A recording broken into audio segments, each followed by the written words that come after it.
My name is Lucius, and no, I'm not here to teach you how to live. I'm here to show you how this world actually works. The moment you react emotionally, you surrender control. Not because emotion is weakness, but because emotion reveals position. People don't measure power by words, they measure it by reactions. Speed exposes hierarchy. The one who reacts first is not decisive, he is pressured. The one who raises his voice is not dominant, he is leaking importance. Most people believe power comes from expression. They think anger creates authority. They think passion signals strength. It doesn't. It signals loss of balance. Emotion is information, and information always flows upward. The one who feels more reveals more. That is why calm always outranks intensity. Watch any confrontation closely. One side speaks quickly, explains, defends, justifies. The other pauses. One side tries to be understood, the other lets silence work. Hierarchy is already decided. People don't fear aggression, they fear emotional independence. They fear the one who cannot be pulled into reaction, because what cannot be provoked cannot be controlled. Most people live inside emotional traps they don't see. They are baited with disrespect, pulled by urgency, hooked by the need to respond. Someone questions them, they explain. Someone doubts them, they defend. Someone challenges them, they react. And every reaction confirms the same thing. They are available for manipulation. Emotional control is not suppression, it is refusal. Refusal to react on command. Refusal to perform emotion for others. Refusal to give access to your internal state. This is why silence feels uncomfortable to most people. Silence removes their leverage. No emotion to exploit. No reaction to feed on. No weakness to grip. The calm individual becomes unpredictable. Unpredictability creates distance. Distance creates respect. This is not about being cold. It is about being ungovernable. When you do not react, others are forced to expose themselves. They fill the silence. They escalate. They reveal their need. And need is always weaker than control. Those who master this law stop trying to win arguments. They let others lose composure. They don't overpower. They outlast. They don't dominate emotionally. They withdraw emotionally. And in that withdrawal, they gain the highest position in the room. Most people never notice the exact moment they lose emotional control. That's why it happens again. Emotional control becomes power the moment others lose it around you. Most people think dominance comes from pressure. They believe pushing harder creates advantage. It doesn't. Pressure exposes desperation. When someone tries to rush you, they reveal urgency. When someone provokes you, they reveal insecurity. When someone demands a response, they reveal dependence. Control always belongs to the one who does not need the outcome immediately. This is why emotional restraint shifts balance instantly. Picture a simple moment. Someone questions your decision in front of others. They expect explanation. They expect defense. You pause. No justification, no correction, no visible reaction. The silence grows uncomfortable.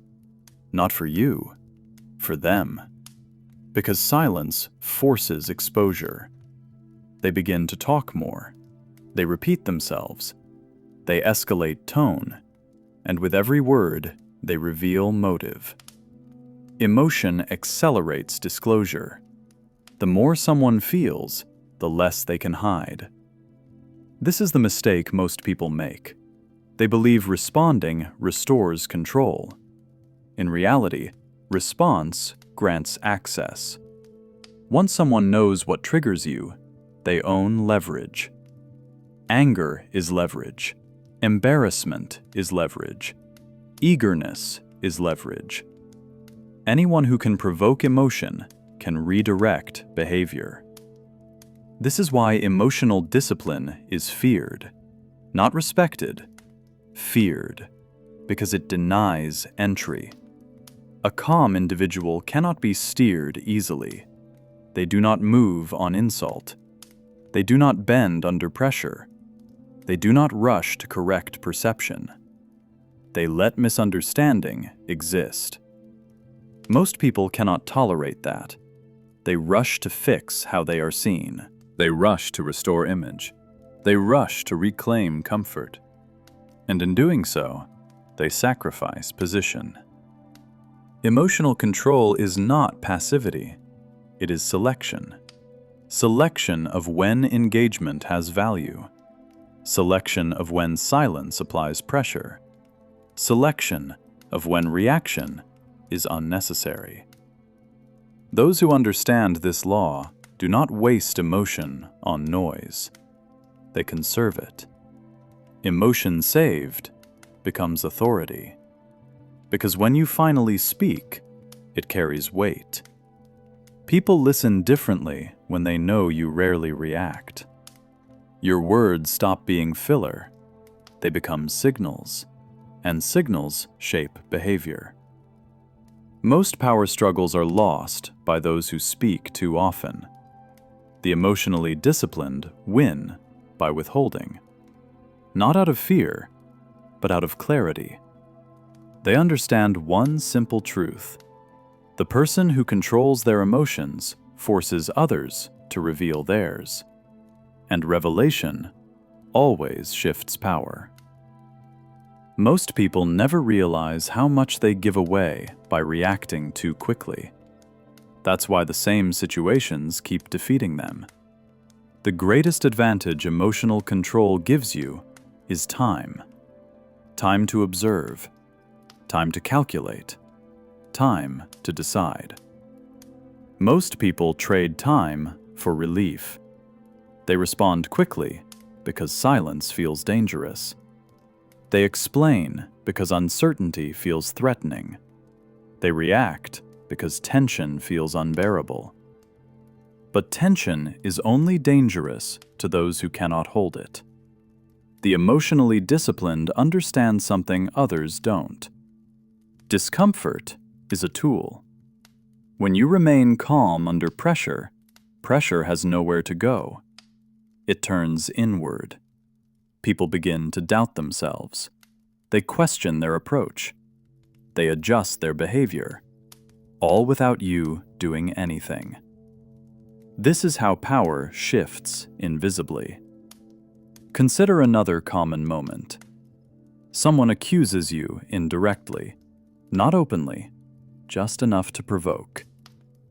Most people rush to clear their name. They defend reputation. They correct assumptions. You don't. You let the accusation hang. The room notices. The accuser now carries the weight. They must either escalate or retreat. Both options expose them. Escalation reveals obsession. Retreat reveals weakness. Your silence creates a dilemma they cannot resolve comfortably. This is why emotional control feels intimidating. It removes predictability. Predictability makes manipulation easy. When people know how you'll react, they plan around it. They provoke intentionally. They push strategically.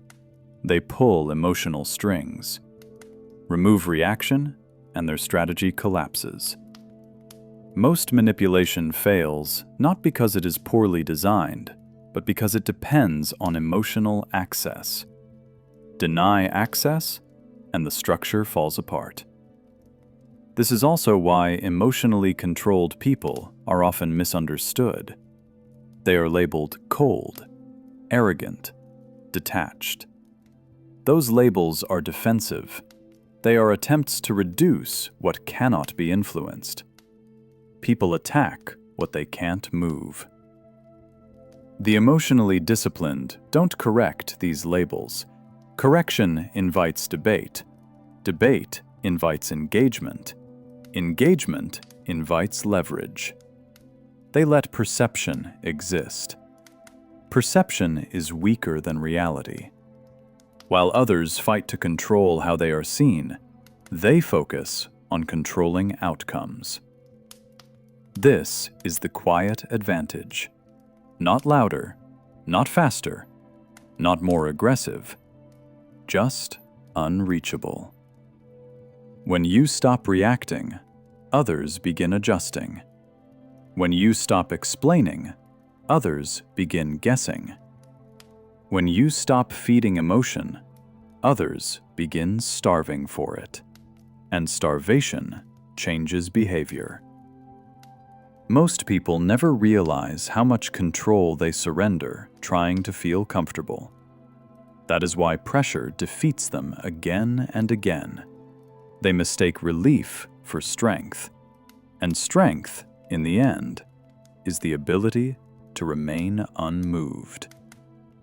Emotional control reaches its highest form when others begin regulating themselves around you. You don't demand respect. You don't enforce dominance. You don't announce authority. It forms naturally. People lower their tone. They choose words carefully. They hesitate before pushing. Not because you threatened them, but because they cannot read you. Unreadable people create uncertainty. Uncertainty creates caution. This is the final stage of emotional power. At this level, you no longer manage your emotions. You manage the emotional environment. Others feel exposed in your presence. Not judged, exposed. They sense that reactions will not be returned, that escalation will not be mirrored, that pressure will not work. And so, they adjust. This is why emotionally controlled individuals often lead without effort. They don't motivate. They don't inspire emotionally. They don't rally energy. They stabilize space. Stability is rare, and rare things attract authority. Most people lead through emotion. They energize, provoke, excite. But emotion-driven leadership collapses under stress. The calm leader remains standing when others begin leaking emotion. This law applies everywhere, in arguments, in negotiations, in relationships, in silence. The person who needs emotional resolution is always weaker than the one who can wait. Waiting is not hesitation. It is positioning. The longer you remain unmoved, the more others reveal. They show impatience. They show fear. They show attachment to outcome.